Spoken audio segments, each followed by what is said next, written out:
and let other people jump in as they come on. So we've been getting really good interaction on this group. So we didn't set up a panel for this topic. We figured that everyone would just jump in and kind of talk.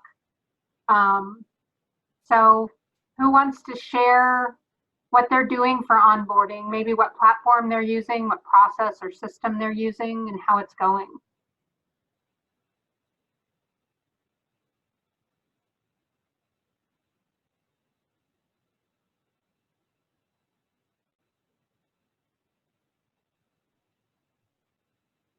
Can you guys hear me? Okay. I feel like I don't have much to share because we have not done a good job of onboarding. Okay, so maybe we talk about failures if everybody else is kind of in that same boat. How is everybody else doing on their team?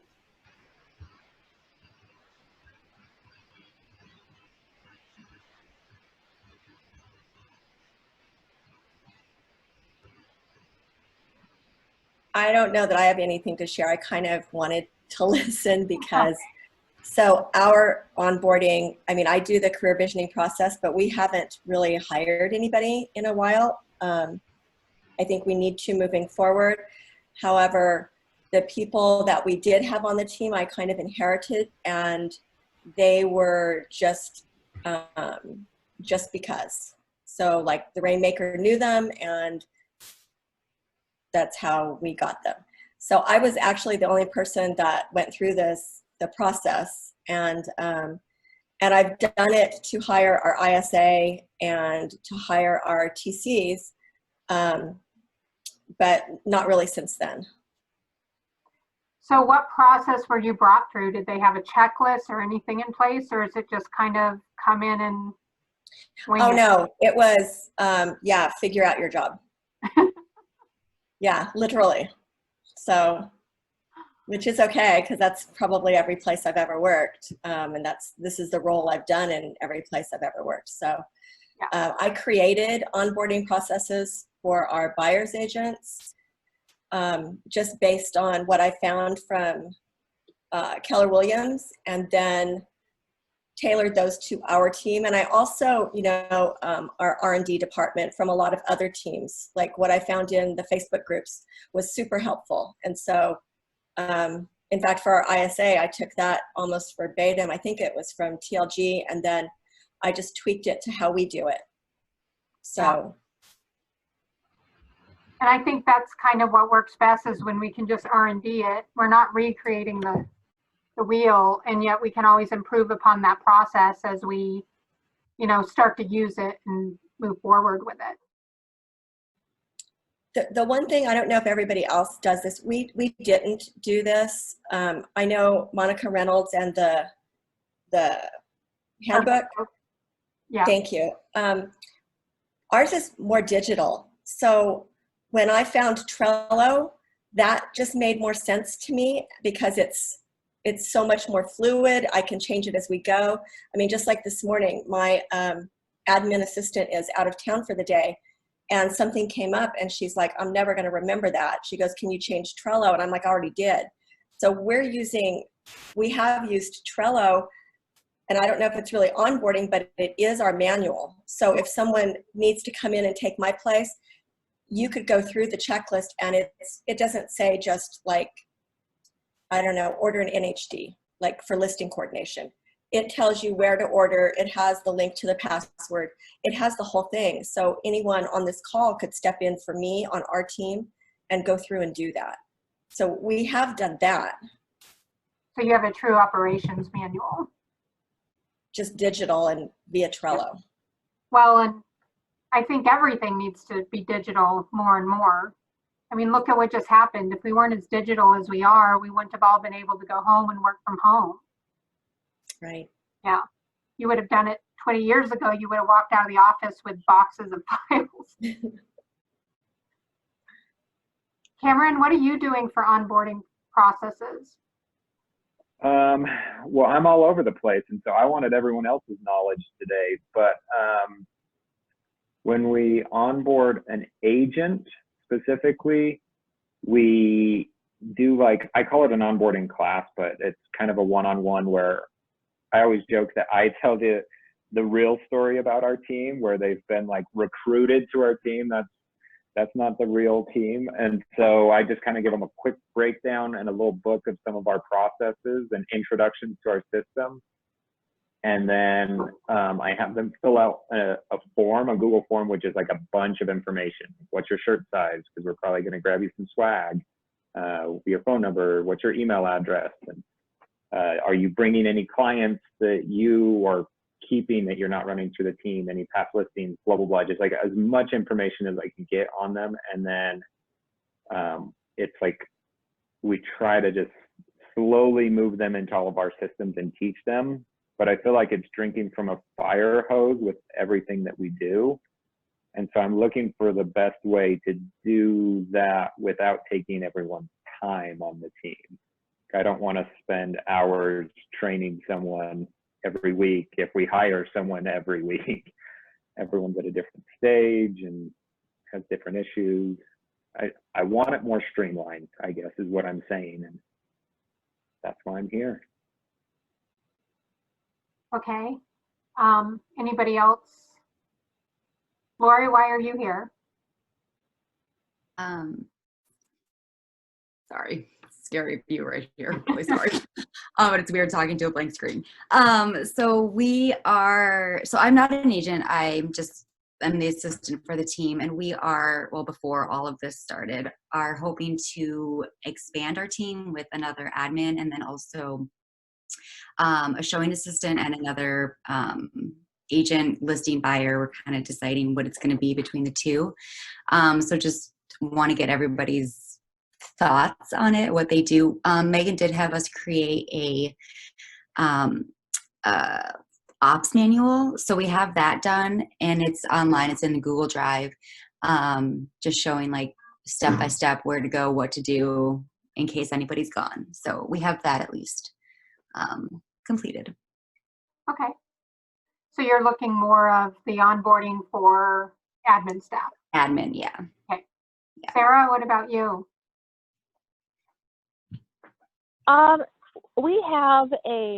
We do have a agent handbook and manuals for our administrative positions, but we really suck at finding people to like even interview to bring onto the team. So we get stuck on step one. Okay. So it sounds like, as we're kind of talking,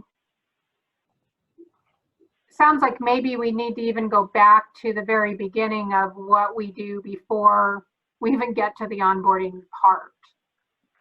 Does that sound right? Like, what is your interview process type of question? Does that sound right, Sarah? Yeah, we struggle with finding people to even interview. Our Rainmaker does most of the interviewing, and anyone he meets he likes and has them join the team. And so administratively, we start onboarding them only to find out they don't really work because we're not really doing a good job screening to begin with. So we're trying to correct those two things. One, finding more people and talented people to interview, and then screen them better before fully integrating them into the team. So Sarah, have you guys taken career visioning and do you use it? No one's taken it. Okay. Strongly, it will change your life. Cameron totally agrees. On that topic, Yeah. Paula, if you have any say at MAPS, we need more career visioning classes. Like, well, before we were even working at home, like it came to our region like once every 2 years. So Okay. I don't know. It would be great if we could start offering that digitally too, because even when it comes to your area, a lot of times we're traveling to get to it. Yeah. Andrew, what about you? I am actually one of the people that was just recently onboarded at the Atwood team as their new transaction coordinator. So I'm kind of here to just soak up a lot of information. We've been mostly, from my experience of what they've, brought on to me, is we kind of just pick talent the same way we database, is just people that know people that are in the industry or have experience in the industry. And that's really the only input that I think I'd be able to give to you guys, unfortunately. Okay. And Andrew, you just made me think of something. So I have a director of ops client who wanted a TC mastermind just for TCs. And so I've had a couple of my clients start that. So they're going to be leading it. I'm not going to be leading it. And that's going to start on June 17th. So if you guys have, if you're a transaction coordinator or have transaction coordinators, you'd like to be part of this mastermind, let your coach know so that we can make sure we get you the information. Sure, absolutely. So Cameron, my guess is you're probably going to be the most dialed in here. So if we go back to the interview process and start at the beginning, can you explain what your team does? Yeah, you want to talk agent-wise or like admin-wise? Let's do, I have a feeling admin-wise for this call is going to work a little bit better, and yet we'll touch on agent for your benefit, definitely. Deal. Well, to be honest, the first of it's not too different. We post ads everywhere possible. We share it on Facebook and have all of our current agents and employees share it out to their spheres. We put it on Craigslist, Indeed, every LinkedIn, everywhere that you can think of. We're trying to gather, and then we don't have a great system to gather information. I've always hated that, but it ended up being a spreadsheet, and I put like a score next to like resume, interview, or I do first call and interview. And so it's basically if the resume looks good, I'll call them. If I like what they said on the phone, then I'll meet with them in person. And we just try to narrow it down. We also have someone on our team, one of our rainmakers that formed the team. He likes everyone, so he's not allowed to come to any interviews. And in career visioning, you know how they tell you, like, when you're asking questions, be very like straight face, like that wasn't a good answer, that wasn't a bad answer.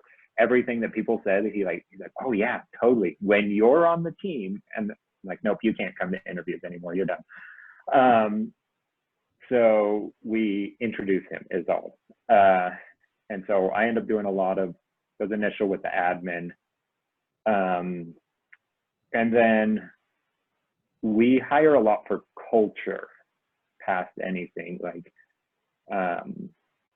this sounds dumb, but the movie The Interview, where Owen Wilson and Vince Vaughn go work in Google, like their question, like, would you be okay being stranded with them at an airport? Like, our whole hub is in one office. Like, am I okay sitting 6 feet away from this person 8 hours a day, all day? Like, if they pass that test, then I'm willing to continue to move on and see if they'll be a good fit for the team. What else? We do follow career visioning pretty closely.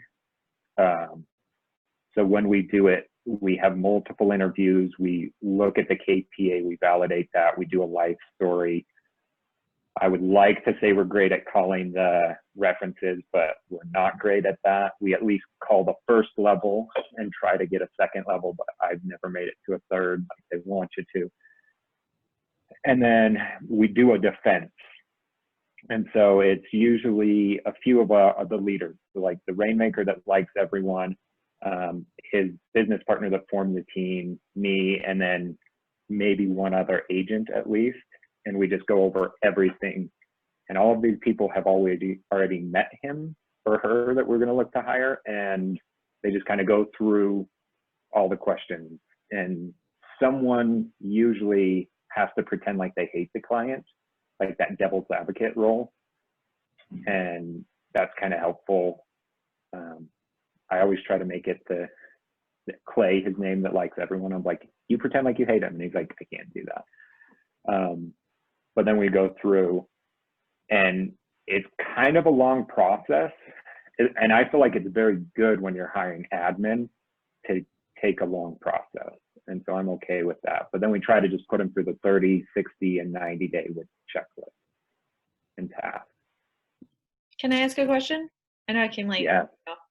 Here I am. You're like all my clients though, so I don't feel bad about it. You said the most important thing is like the culture, like you're hiring to culture. And here's something I feel like a lot of teams struggle with, and that's the follow-up piece to that, which is how do you onboard to culture? That's a great question. I don't know. So our hiring requirements, it sounds like we're to hire anyone when I say this.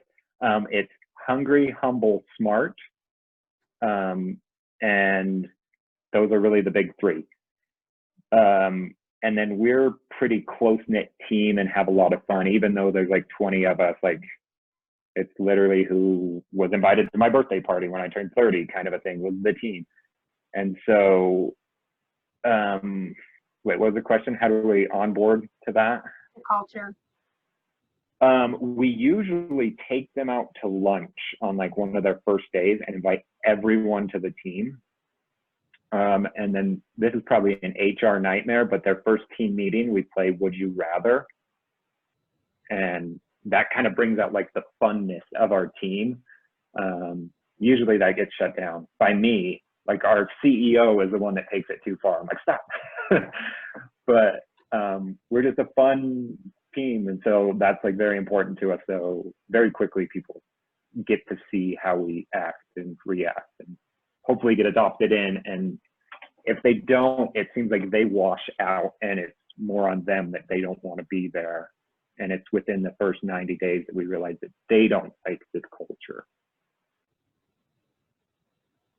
And then what? And then they're not on our team anymore. We start to notice that they drop off. They stop coming to like our daily script practice and our team meetings. They're not really engaged and they just slowly start to disappear. And so then we just have a frank conversation and they're almost like relieved that we're okay talking about it. And so that's when they would leave the team if they weren't a good fit.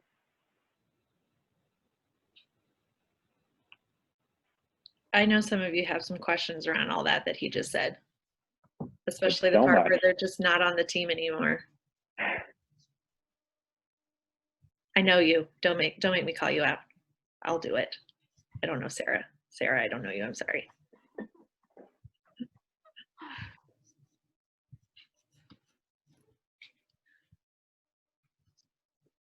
Liz, you got something to say about that? About what? Just not being on the team anymore? Yeah. Not hitting a cultural standard and then not being on the team anymore. Yeah, we did have someone and it pretty much went that way. He didn't show up for like 2 weeks and then we had a conversation and wow, that's a real not fit in the standard anymore. yeah. Here. So. And Megan and I were actually just talking about this last night. You know when an agent's on their way out.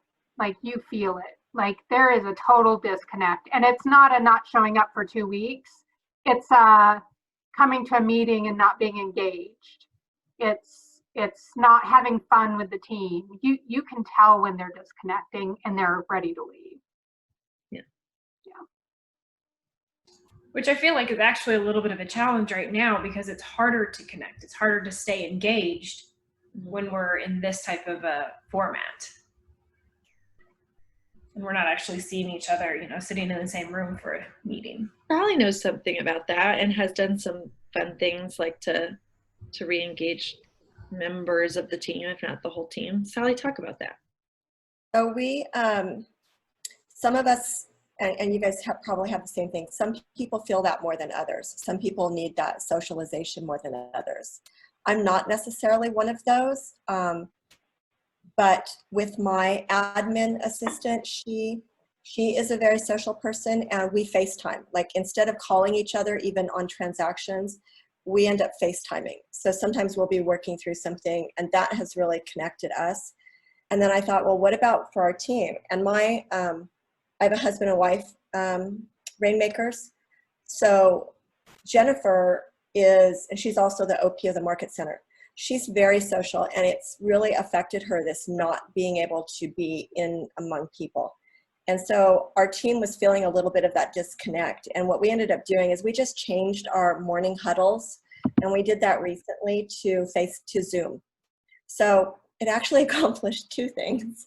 One, everybody does feel connected. They go over a little. So we start at 8:35 and they're supposed to end at 9. And I find we're consistently going to about 9:10. So we're just going to change the time. But the other thing is for some of our buyer's agents who don't always, they have difficulty with mornings. Now everybody has to show up, and I mean, you've at least got to be like this. You've got to have some sense of being there and being involved and knowing. And so that has helped. And then we did for a birthday party of one of our agents, instead of a Zoom call, we told her it was a Zoom call, but we all showed up at her house and brought food. And so like we've done some things like that that have, I think, reconnected us. And I don't think, we have one who never really joins in, and that's okay. He's just different. But everybody else, that seems to have worked and been real helpful. You probably don't remember this, but I used your team as an example in so many calls I had, because we were like one day into the quarantine and you had a team member call into your morning huddle crying, saying like, I can't do this. I don't even know when this is. And it had been like one day. Happens. So to that, I've used that as an example to say, like, you don't know what other people are feeling. Like, it might not be bad to you or long to you or hard to you, but for some people, like, even one day reduced them to tears. So that is a really valid point that Liz brought up, like that connecting is harder vis-a-vis physical separateness. Sorry to derail it from onboarding. Back to onboarding. What are some other onboarding best practices, like something you've done that's been just like phenomenal during your 30, 60, 90 in order to bring a team member on board in the best way possible? You kind of missed the beginning, Megan, because we kind of started there and everyone kind of said, that's why we're here, we want to know. Oh. Does anyone that came to this mastermind have a great 30, 60, 90, or even just one thing that you do really well in the 30, 60, 90? I don't think we do it often enough to say I do it well. I mean, I come from HR. I spent years being in HR. So career visioning, I love. The 30, 60, 90 was super helpful. It's just I don't feel a master at it, because it's kind of like every time we've hired somebody, it's fumbling my way through it again, because it's just not often enough. Yeah, that's really insightful, Sally. And Andrew is actually here. I don't know if he's had a chance to talk yet, but he's going through the 30, 60, 90. So he's like on the receiving end of one right now. I'm honestly kind of excited to be here, because I get to see like without using it as a pun, like the masterminds of the process. But our team, since unfortunately the transaction coordinator before me left in very quick circumstances, and so we, again, like you were saying, Sally, like we just kind of fumbled me into the beginning of this process. But with that aspect, we're also coming up with like a template for inside of those 30, 60, 90s for not only like myself in the TC position, but like, let's say onboarding like a new ISA or like agent, we're coming up with like a week 1 template. So it gives them like a sort of like a play sheet of like what you're doing day 1 through 7, or 1 through 5. And it's just, we're putting everything we can into like day 1's introductions and like a webinar of what to expect. Day 2 is like reiterating like system functions and like reintroducing everyone, and then what to expect, and etc. So it kind of like gives you guys that like sort of exactly like a playbook to get someone started, so you can kind of feel who they are based on like the learning curve you've set, if they're struggling with it, if it's like a personality issue, or if it's like a content issue. But that's where I come from. Is I came from the trucking industry, and a lot of it was just coming up with playbooks for XYZ scenarios of insanity, because it's just like real estate, but like the property moves. So like we have to kind of come up with weird like plans like that for every situation and everyone we hire. So coming from this side of it, it's really exciting to see that. And I don't know if you guys do anything like that, or if it would be helpful. Everything is helpful, Andrew. Everything. Of course. Like if you want to share that, send that out as a link to me or something that I could share back to everybody. Or if you've got the link, you could drop it in the chat here. Sure. I have like a spark notes of that week 1 process for our ISAs. That was kind of part of my interview process, was like, I'm really good at systematically. What we're doing is developing it while I'm going through my TC training, as I'm just, when I've got some time and I've got the time of one of our ISAs or one of our agents saying, hey, what do you want them to know by this date? So we're kind of like gathering that data and then trying to put it into like a cohesive like folder. Like we'd like it as like a physical binder, but the digital world's all about Google Drive right now. So that's what we're working on right now. But I'd love to share that with you guys once it's at least closer to completion. Yeah, I think we have 2 pieces. It's one is the content, like you're talking about, Andrew, and then the second one is what platform out there, what platform choices are out there that work really well to automate it. One thing we talked about on our team recently was actually putting together a smart plan for new agents. Like set it, because you can set it up so an email will go out, every day. And then every day they'll get an email like, here's the videos to watch today, or here's what you need to work on today. And because it's set in a smart plan, it's automated and you don't have to do it. That's a great idea. Great idea. Yeah, we've been doing that for a while and it's awesome. Smart. That. Does anyone have a problem, like philosophically, with the first 30 days? Like philosophically, like the first 30 days is I do it, you watch, and then the second set of 30 days or like the 60 days is we do it together, and then the last one is you do it, I watch.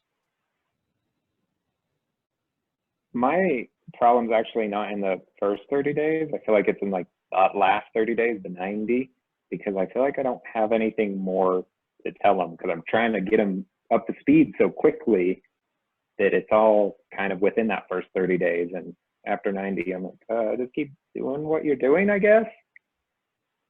I don't know. I don't know what to spread further out, because it's all important that's in that 30, Right. 60, 90. Well, do you have to spread anything further out, or could you commit the last 30 days to just following behind them, like making sure that they submit whatever they're supposed to submit, or that they're like spot checking them or their files if it's a TC, or they're, depending on who you're hiring, the lead pool if you're a lead manager or whatever. Yeah. I mean, I personally have always struggled with the first 30, because I'm like, oh my gosh, it's been 3 days. Don't you know how to do this job yet? Like, I don't understand why you're still watching me. Andrew can tell you, because he came on and I was like, 30 days now, 15 days. Andrew, go figure it out, 15 days. Yeah, that was the essential conversation we had. I feel like one of the hard things, not for like bringing on an admin for me, however, like bringing on an agent is, the agents can't watch me. The agents have to watch another agent. And so like finding the agent on the team who's been around long enough that they know what they're doing and isn't so busy that they have the time to explain it. Liz, I love you for saying that. So what are some things we can do? Because I think we've all been in that boat where we're like, ideally, the rainmaker, you'd like shadow the rainmaker, you'd shadow a lead agent. And the reality is that's not a great option for whatever reason. So when you're bringing on agents, what are some things you can do in that 30-60 when you lack, or when you don't have the leadership on the agent side in order to accomplish what you're trying to accomplish? I feel like video is the easy answer. However, at some, like, I feel like it's also really hard for someone to learn everything from video, because it just gets kind of dry. It's not an interactive process. So it might be one tool is you could do some of it through video. Maybe if you can even get your rainmakers to sit down. If you can't, first 100 days, what is it, Paul? First100days.com. It's like a whole suite of first 100-day training. Yeah, I don't remember what it is. I think it's first 100 days. I forget. Google it. It's very good if you don't already have it built out, and it's like checklists and videos and PDFs, and it's like a training suite for people with this exact problem, but it's not a substitute for agents. Like what are some other things you can do if you don't have the leadership in the agent side? I mean, you can give an incentive so that anything that the agent puts under contract in their first 90 days, their agent mentor gets a % of. Okay, so you can incentivize leadership through cost of sale, like through income. Does anybody have like a list of things that they send them to go do that, while it might be better done with another agent, they could still do on their own? Almost everything. I feel like when I got hired, I was handed nothing, and then my agent went to mega camp for a week. And so every time I hired someone, I was like, shouldn't you just be able to pick this up from everyone else in the office? But there are some things, right? Like if they don't know real estate, if they're new to real estate, they could go, you could tell them how to go learn pricing strategy by giving them tour sheets, right? Like you go see 15 houses in the 1 to 200 price range in all across town, then go see 15 houses in the 2 to 300 price range all across town. Like they start to get an idea of what is a $200,000 house versus a 210 or 220. That's like, obviously it would be better if they were shadowing agents with buyers, but that is a task that they could do if you don't have that opportunity. Or they give them a neighborhood and they have to come back with all the stats on that neighborhood and give you all the information on that. Especially if they don't know the community. Sorry, Sally? I was going to say, we leveraged, we have a lot of training in our market center and a lot of agent run training. So we leveraged that when we had brought on agents before. And that was super helpful because that's agent to agent, and they got a lot out of that. That's a great point. Mm-hmm. So. That is why recreate it if it's already there. And then for the other things, like I had them sit with me in the beginning because I don't want them doing what my agents are doing, like in regards to systems and calendar. And, you know, I don't, unfortunately, you know, some of the agents, I had them sit with them for different reasons, like to listen to scripts or to listen how they handle objections, or so that they know how what we believe as a team is a 10+ experience and how we treat clients. And that could be different than they've experienced elsewhere. So like for those things, but the other things, I didn't really have them sit with the agent because I just didn't want them doing it that way. So I'm trying to get our agents like to honor their calendars and to actually, you know, put their 20% in and to talk about that. So, and they've gotten out of it, but I remember when we first brought on the first two, like, and Kaylee still, she's really good about doing that, but she's off pregnant now. So, you know, but the other agents, even when I trained our TC, I made sure that I trained her to honor the agent's calendar, even if they weren't. So those are kind of some things that I just did from an admin standpoint. Yeah. I want to give you a gift from when I took over as the DOS, and I was not an agent, had never sold any property. So, you know, make that make sense, but I was amazing, obviously. But what I did was, other than learning to ISA myself, so doing the cold calls and converting people on the phone, so assuming you don't have time to do that, was I instituted something I called an 8-week challenge. And it evolved over time, but what it ended up being was, like, when I onboarded you, I told you we staged people in, so you didn't like get warm leads right away. So that was definitely part of it. So you had to get so many nurtures, as we defined a nurture, before you qualified to get the next level up of leads. And we paid you per nurture, but we paid you like $50. So it was represented about $2,000. And we wanted to move you through that really quickly, because if you make money, you stay. And so how fast do we want to move you through? We want to move you through it in 8 weeks. So I created an 8-week challenge, which was a series of activities that they had to do, and they had to do it. Like before they were hired, I laid out the whole thing. I mean, there was you couldn't not take the challenge. But it became so popular that all of our existing agents took the challenge with new people. So it was kind of a cool cultural thing. But when you came in, you had to step straight into a challenge, which was you could do 3, and I helped people figure this out based off how quickly they wanted to get their first $2,000, but 3 to 4 hours of lead gen per day, 4 to 5 days per week. So there were some off, days, and you could rearrange it, but ultimately you had to be there when I said, unless you had permission to be there some other time. So I was wanting to train them to do the lead gen in the first part of the day. So that was pre-set up for them. They had to call, they had a couple of different categories, which I gave them to call, so they could call again. So this may not work exactly for your teams. You have to tweak it if they get warm leads from out of the gates, but they had to call like just listed, just sold, open houses, and they could call cold whoever they want. So neighborhood calls. And I gave them the scripts, and before they started their challenge, they had to complete so many of script hours with me or other team members, but a minimum of them with me, where I like helped walk them through that.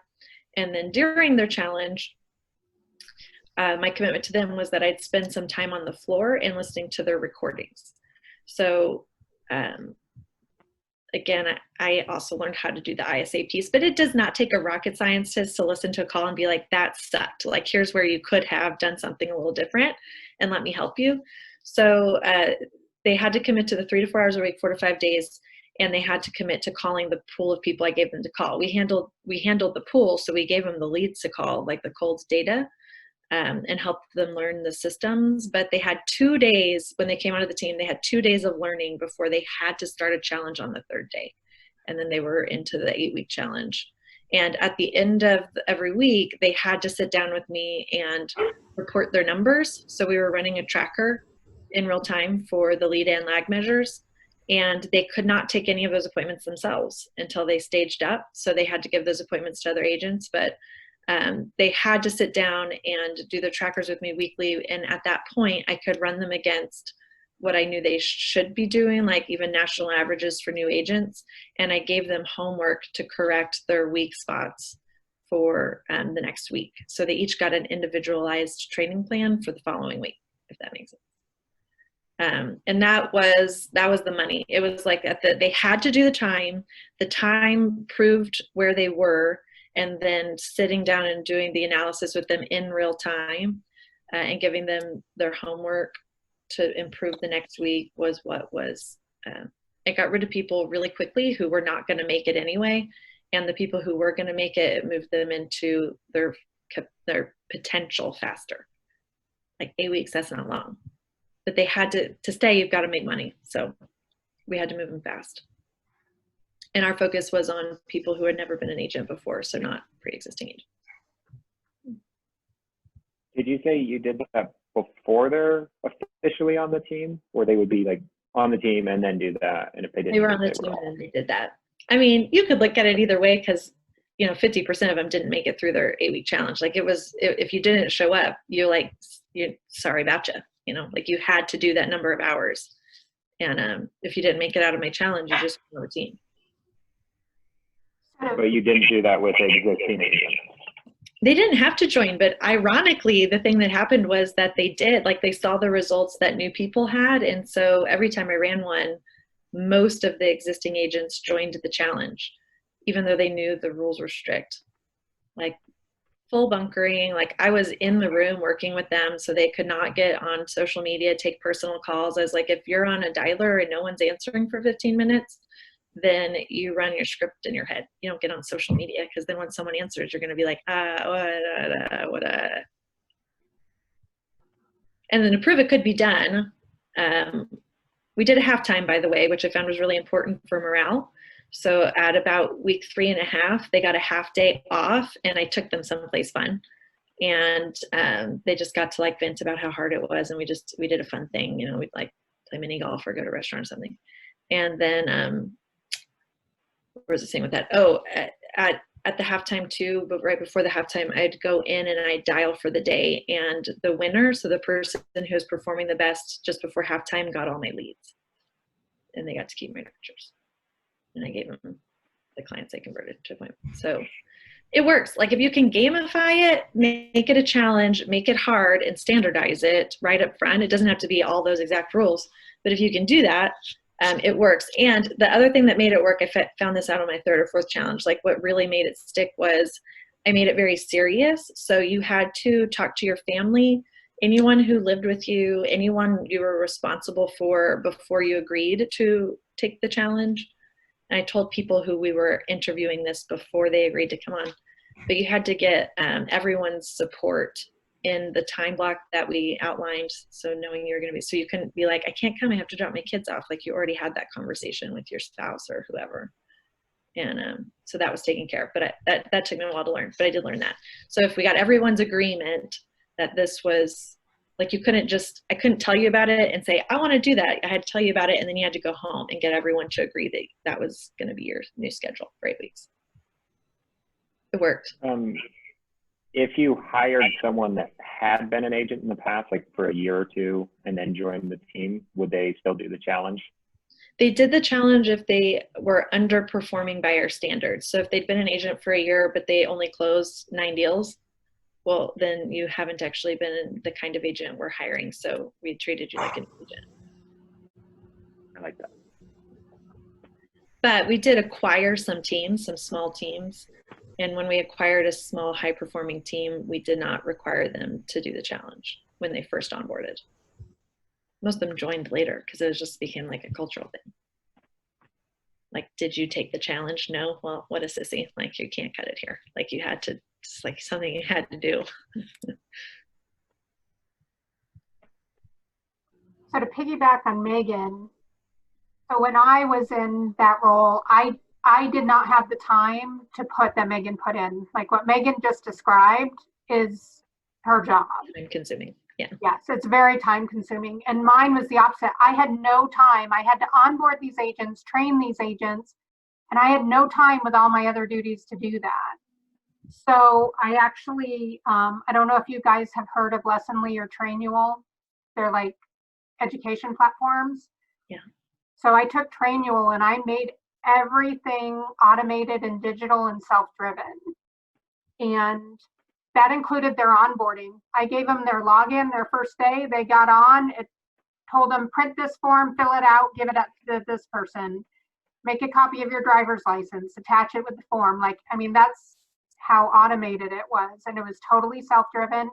They'd have to take quizzes. They were required to do so many sections in a time period, so I could tell if they did it. So I was able to make sure they were doing what they needed to do, and yet it changed my life. Like, it made that part of everything so much easier. And when it came to admin, I had the onboarding part for the admin, and yet we had set up a Trainual program for the admin, and yet it's not that easy because, you know, when you're training someone as a TC, a lot of times they're jumping in the middle of a transaction. So you can't say, start here, then go to here, then go to here, then go to here, because they're jumping in the middle. So it's not as easy to do that with an admin, in my opinion. Agreed.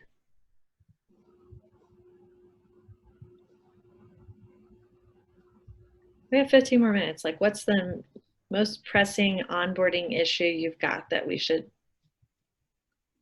bandy about as a mastermind group?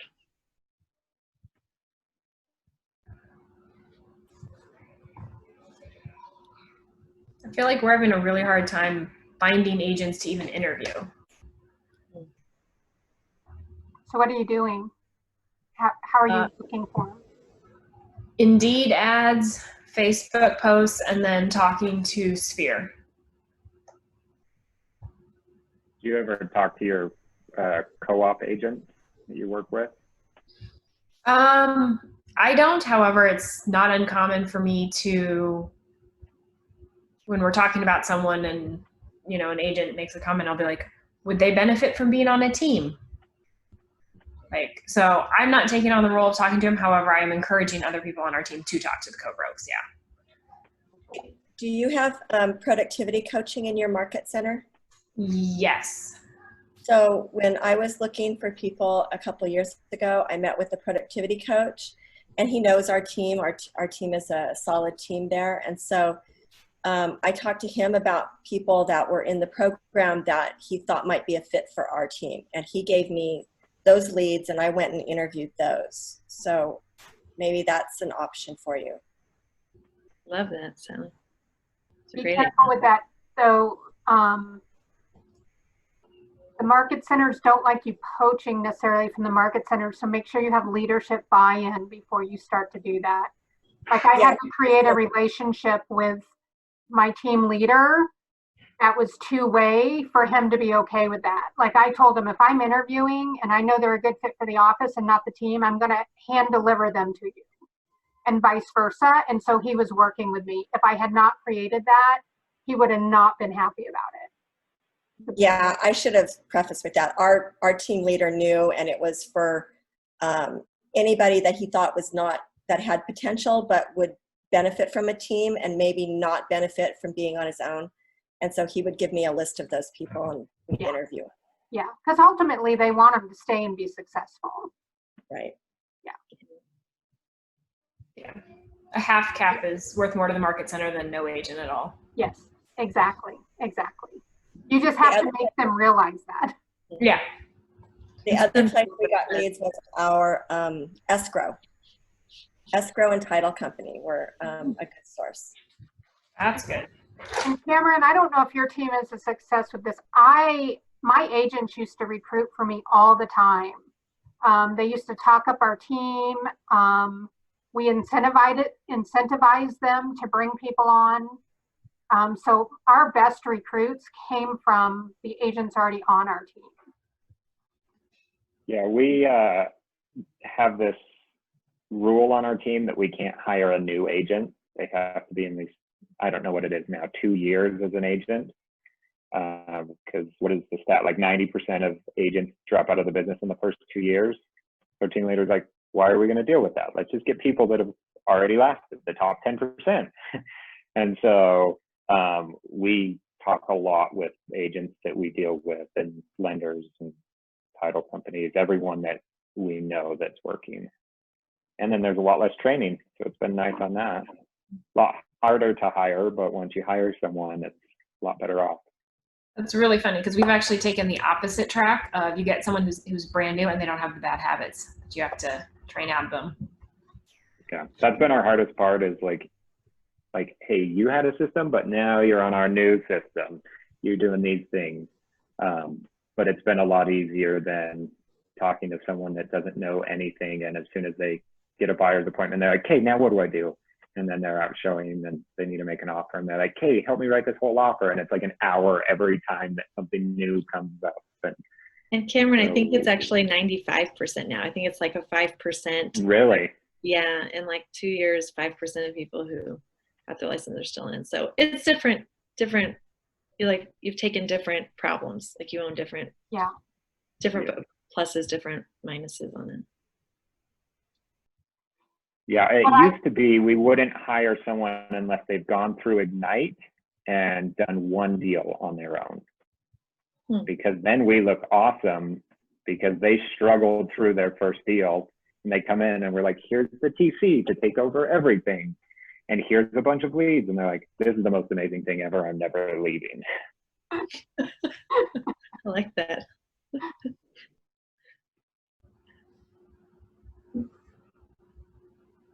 Yeah, I don't think either one is wrong or right. They're just different. And I think it makes it easier when you target a specific group because then everybody coming in is that group. It's harder when you're mixing them and you're changing your program for every person that's coming on. Agreed. Paula, we haven't heard enough from you. We have 9 minutes left and you literally wrote the coaching. If you guys don't know, Paula wrote and is running the program that if you parachute in a DOO, so if you don't recruit up, but you like bring in a DOO, you parachute them in. Paula runs the program that 30, 60, 90s them into the team and makes sure they're the right fit and then so on and so forth. So Paula, what do you do for 30, 60, 90s? I feel like my life is all around 30, 60, 90s. Specifically about my program, so you guys know about it. So you guys all are established in your teams, and yet if you hear of other teams who are struggling, I developed a program so that if somebody is bringing a DO into the team, so the DO hasn't grown up through the team, they're being parachuted in. So they don't know the team. Sometimes they don't know real estate, and sometimes they don't know Keller Williams. So I created a 30, 60, 90 that by the end of 90 days, they know real estate, they know the team, and they're Kellerized. That would have been helpful 5 years ago. Yeah, probably got parachuted in. And that's why it happened, is because there was a need out there, and it's like, wow, there's a big need for this. So let's put this program together. I feel like figuring out some of the Kellerization's been hard too. Yeah, like how do you do that? Like tell us more, Paula. Um, How do you Kellerize, teach real estate, and she left. She's gone. So I bring them through the 4 models of MREA, and as we do that, it's Kellerizing them. So it's really not rocket science. It's just using all the tools we have and being really systematic with what we're doing. So where you guys have gained all this knowledge over time, they have to gain this knowledge in 90 days.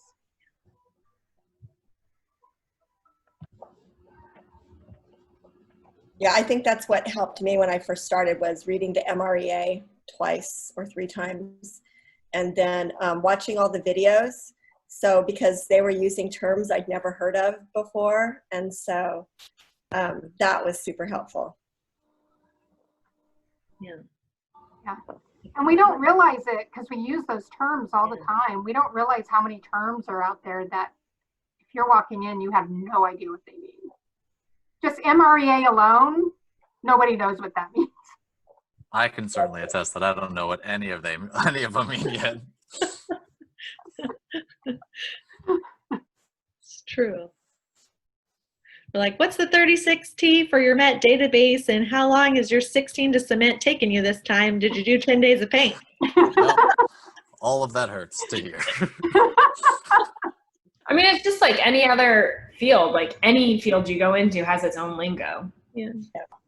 So When I came to Keller Williams, it was during REO, and I had so many REO terms being thrown on top of me, on top of Keller Williams. I was going out trying to find a book that had all these terms in there that I could look up, because I had no idea what anybody was saying. We just had that conversation today, because now with all the new forms, I feel like we're back to that. It's like, oh my gosh, the BPPP, and then for our financials, we've got the PPP loan, and I got 2 of them, and I'm just like, wait, what did I even just say? Like, there's too many right now. And then you get so used to the analogies that somebody says, now what does that stand for? And it's like, I have no idea. Never. Yeah, I don't know. yeah.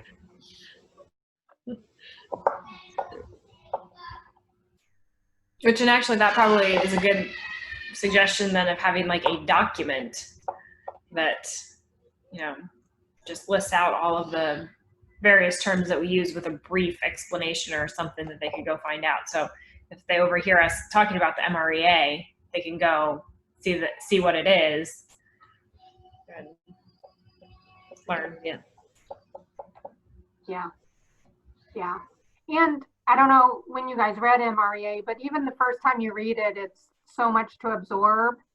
So I have them read very specific sections, and then we talk about that section in depth.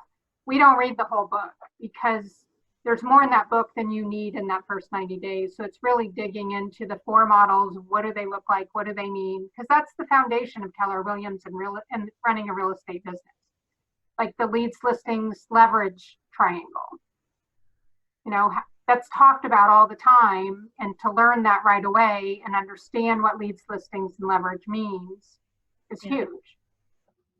I love that you said that. So you don't say, hey, read this whole book. You say, read page blank through blank, and then we're going to talk about it next week. Yeah. That's insightful. Well, and I prep everyone to read this like you would a textbook. Don't go into this thinking that you're reading fiction or some sort of, prose story. Like, it's a textbook. Yeah. Just get that. Like, if you have your mindset right, I feel like it is easier to handle. I like it's a manual, like it's a to-do. Yeah. That's how I took it when I first read it. And we literally read maybe 20 pages a week, and then we're doing activities around those 20 pages, so they tie together. So we're reading, you know, the org model and looking at the 7 levels, understanding the 7 levels, then we're looking at your team, and you're identifying where your team fits into those 7 levels. What level is your team at? So then you're taking this concept and you're applying it to real world. And so it's connecting all those dots. Love that. Well, guys, we're almost out of time, and we just as a reminder, Spring Mastermind's next week, so we don't have this call. I know Spring Mastermind's not on Thursday, but just because everyone's rearranging their schedules for Spring Mastermind's, no call on Thursday.